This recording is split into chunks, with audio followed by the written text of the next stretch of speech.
हर हर महादेव, जय शिव शंकर। अश्वमेध की पूर्ति। आकाशवाणी था भगवान की काष्ठमयी प्रतिमा का निर्माण, संस्कार एवं सत्वन। बोलिए लक्ष्मीनारायण भगवान की जय, बोलिए जगन्नाथ भगवान की जय। सभी कथा प्रेमियों का कथा में स्वागत है। आशा है आप सभी अच्छे होंगे और कथा सुनने के लिए तैयार होंगे। आज की पावन कथा में हम जानेंगे अश्वमेध की पूर्ति, आकाशवाणी और भगवान की काष्ठमयी मूर्ति का निर्माण, संस्कार एवं सत्वन। एक समय की बात है, जैमिनी जी कहते हैं, तदंतर राजा के अश्वमेध यज्ञ में सुत्या यानी सोमरस निकालने का उत्सव प्रारंभ हुआ। उसमें दोनों को बेरोक टोक मनोवांछित दान दिए जाने लगे। उस समय नारद जी ने नृपश्रेष्ठ इंद्रदुमन से कहा, राजन, अब पूर्ण आहुति का कार्य समाप्त हो, जिससे यह सफल हो जाएगा। कथा कहती, पहले ध्यान में तुमने जो कुछ देखा है उसके अनुसार तुम्हारे भाग्योदय का समय समीप आ गया है।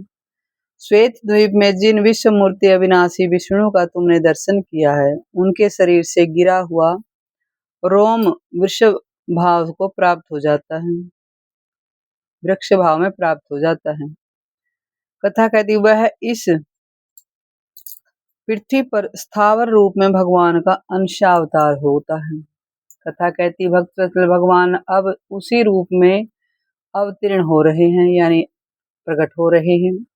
तुम्हारे ही सौभाग्य से सर्व पापहारी भगवान यहाँ सब लोगों के नेत्रों के अतिथि बनेंगे। अब यज्ञांत स्नान समाप्त करके वृषभ रूप में प्रकट हुए यज्ञेश्वर भगवान विष्णु को तुम इस महावेदी पर स्थापित करो। इस प्रकार विचार करके नारद और इंद्रदमन दोनों प्रसन्नता पूर्वक वहां गए और उस वृक्ष को देखकर इसके रूप में साक्षात ब्रह्मा भगवान विष्णु प्रकट हो गए हैं, ऐसा मानते हुए सब लोग बड़े प्रसन्न हुए। कथा कहती है, 4 शाखाओं से युक्त उस चतुर्भुज वृक्ष का दर्शन करके राजा ने अपने परिश्रम को सफल माना। फिर नीलमणि माधव के अंतर्गत अंतर्धान होने का जो शौक था, उसे उन्होंने त्याग दिया और बार बार उस वृक्ष को प्रणाम करके नेत्रों से आनंद के आंसू बहाते हुए राजा ने ब्राह्मणों से उस वृक्ष को मंगवाया। कथा कहती, जो लोग माला और चंदन से विभूषित विष्णु के उस दिव्य वृक्ष को महावेदी पर ले आए, नारद जी के कहने के अनुसार राजा ने उस वृक्ष का पूजन किया और पूजा समाप्त करके मुनि श्रेष्ठ नारद जी से पूछा, मुने, भगवान विष्णु की कैसी प्रतिमाएं बनेंगी और कौन बनाएगा? नारद जी ने उत्तर दिया, राजन, भगवान की लीला सब लोगों से परे है, उसे कौन जान सकता है। उसी प्रकार बातचीत हो रही थी कि ऊपर से आकाशवाणी सुनाई दी। भगवान विष्णु अत्यंत गुप्त रखी हुई महावेदी पर स्वयं अवतीर्ण होंगे। कथा कहती है, 15 दिनों तक इसे ढक दिया जाए और हाथ में हथियार लेकर उपस्थित हुआ जो भी है बूढ़ा बढ़ई है, इसे भीतर प्रवेश कराकर सब लोग प्रयत्न पूर्वक दरवाजा बंद कर लें। जब तक मूर्तियों की संरचना हो तब तक बाहर बाजे बजते रहें, क्योंकि रचना का शब्द कान में पड़ने पर वह बहरा कर देने वाला है। कोई भी भीतर प्रवेश ना करे और न कभी चेष्टा ही करे देखने की, क्योंकि वहां काम करने के अतिरिक्त कोई भी जो देखेगा उसके दोनों नेत्र अंधे हो जाएंगे। कथा कहती है, तत्पश्चात राजा ने जिस प्रकार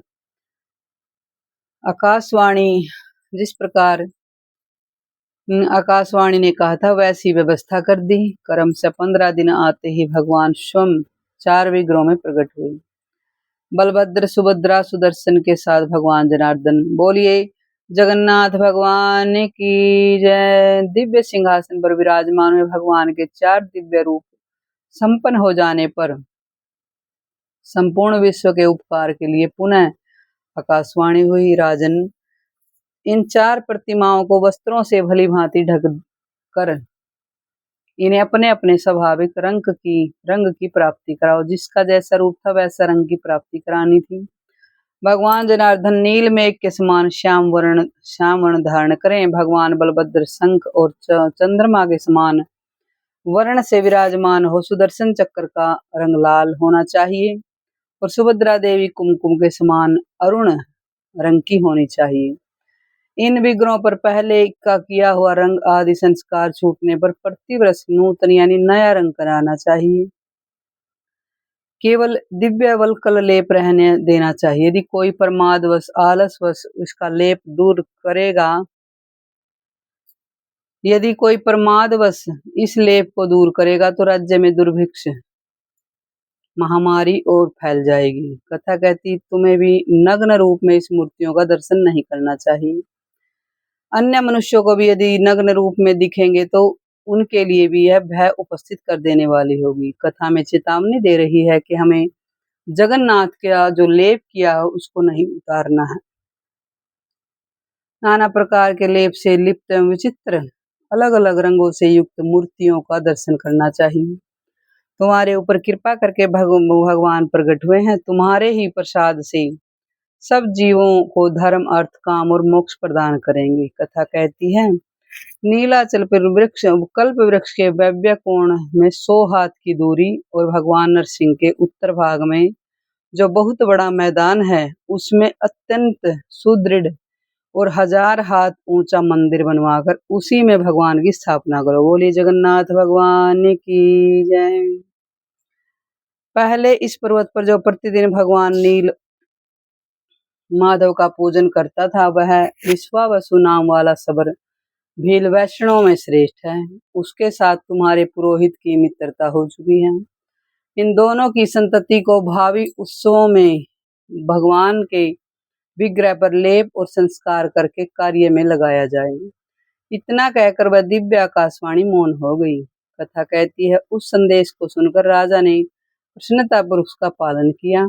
जब बलराम श्री कृष्ण सुभद्रा और सुदर्शन चक्र पर आकाशवाणी के कहने के अनुसार लेप आदि संस्कार हो गया तब उनकी आकृति बड़ी हो गई। उसके बाद राजा ने महादेवी का पर्दा खुलवाया और फिर सब ने रत्न सिंहासन पर विराजमान भगवान की झांकी की। कथा कहते वस्त्र अलंकारों सहित उन भगवत विग्रहों का दर्शन करके राजा इंद्रद्युम्न आनंद के समुद्र में डूब गए और नेत्रों को कुछ बंद किए।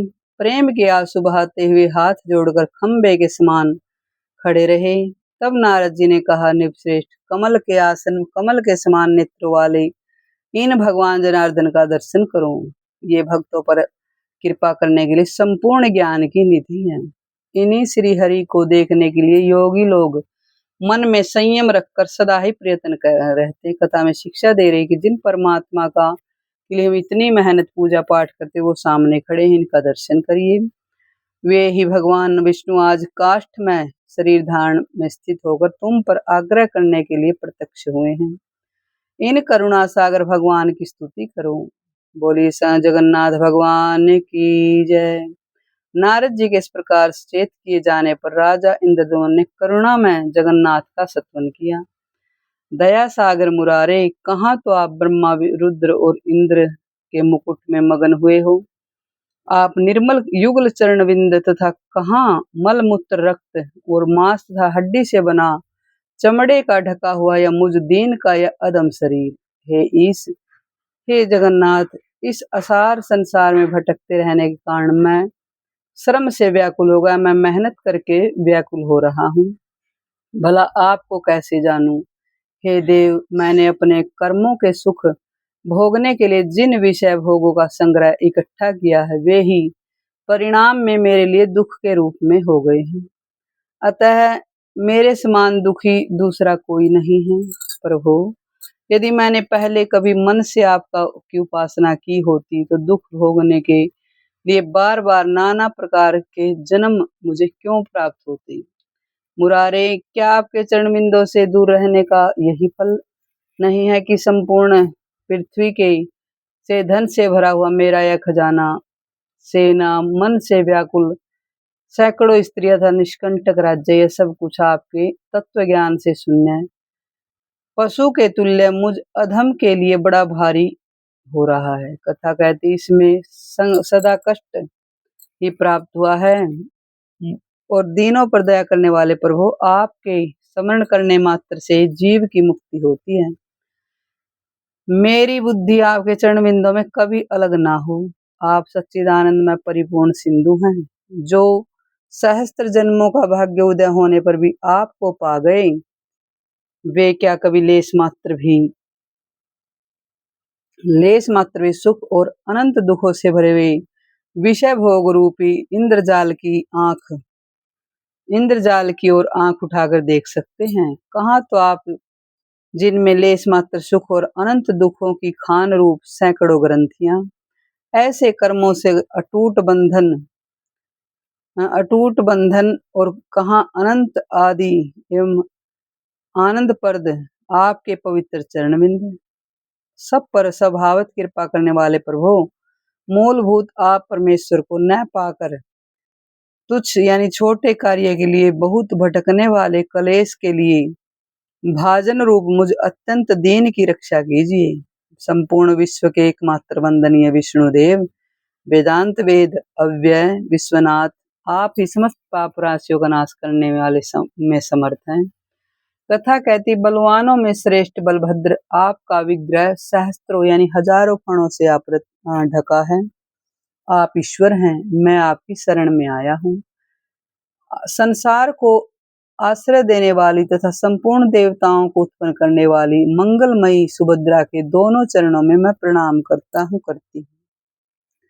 हे नाथ, यह ब्रह्मांडों का समूह जिसकी किरणों के समुदाय से रचा गया है, जो दैत्यों की सेना का संहार करने वाला है, उस सुदर्शन चक्र के रूप में आपको मैं प्रणाम करता हूँ।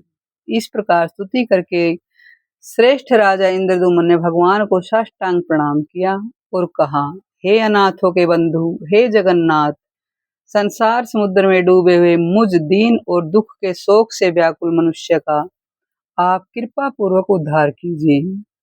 कथा कहती उसके बाद नारद जी ने कहा, अपार भव सागर से पार उतारने में तत्पर यानी तैयार रहने वाले नारायण, आपकी जय हो, आपकी जय हो। सनक सनंदन और सनातन आदि श्रेष्ठ योगी आपके योगी दिव्य तत्व का चिंतन करते रहते हैं। आप सर्वलोक स्वरूप, सब लोगों के सुख देने वाले, संपूर्ण विश्व के उपकार तथा समस्त जगत के वंदनीय हैं। कोटि कोटि यानी करोड़ों करोड़ों ब्रह्मा, रुद्र, इंद्र, मरुदगण, अश्वनी कुमार, साध्य तथा सिद्धगण आपकी लीला विलास से उत्पन्न हैं। संपूर्ण देवता दानव आपके चरणबिंदों में प्रणाम करते हैं। हे त्रिभुवन गुरु, आप किसी को भी पूर्णतः जानने में नहीं आते, आपको नमस्कार है, नमस्कार है। तदंतर अनन्य राजा, वेदों के में पारंगत विद्वान, श्रोत्रिय मुनि, ब्राह्मण विद्वान, वैश्य जाति के लोग भी वैदिक सूक्तों, स्तोत्रों, प्राणिक स्तोत्र, स्तुतियों और स्वरचित कथाओं से, कविताओं से जैसे बना, उसी प्रकार बलभद्र और सुभद्रा के साथ कमल नयन भगवान श्री कृष्ण का सत्वन किया। बोले श्री कृष्ण भगवान की जय। इसके बाद राजा ने पुरोहित से भगवान वासुदेव की पूजा के लिए सामग्री इकट्ठी करने को कहा। फिर नारद जी के उपदेश से स्वयं भी राजा ने भी विधि और मंत्रोच्चारण पूर्वक उन सब विग्रहों का पूजन किया। ओम नमो भगवते वासुदेव मंत्र से बलभद्र जी की पूजा की। इसी मंत्र से के द्वारा ध्रुव जी ने परम उत्तम स्थान प्राप्त किया था। कथा कहती है, पुरुष सूक्त से राजा ने यथाशक्ति भगवान नारायण की पूजा की और देवी सूक्त से सुभद्रा तथा सुदर्शन संबंधी ऋचाओं से सुदर्शन चक्र का पूजन किया। इस प्रकार अपने वैभव के अनुसार भक्ति पूर्वक उन सब की पूजा करके भगवत प्राप्ति के लिए उन्होंने श्रेष्ठ ब्राह्मणों को दान दिया। इसके बाद राजा ने शुभ समय एवं शुभ नक्षत्र में नारद आदि श्रेष्ठ ब्राह्मणों की पूजा करके स्वस्ति वाचन कराया और जगन्नाथ जी का स्मरण करते वास्तु पूजन, शिल्पी का पूजन किया। भगवान विष्णु के उस काष्ठमय अवतार को देखकर कृतार्थ एवं पाप रहित हुए राजा को इंद्रदुम्न ने बड़े आदर के साथ विदा किया। बोले जगन्नाथ भगवान की जय। हर हर महादेव, जय शिव शंकर। आज की पावन कथा आपको कैसी लगी हमें कमेंट में अवश्य बताइए। कथा सुनने के लिए आप सभी का धन्यवाद। चातुर्मास में यह कथा सुनने का है अद्भुत फल। धन्यवाद।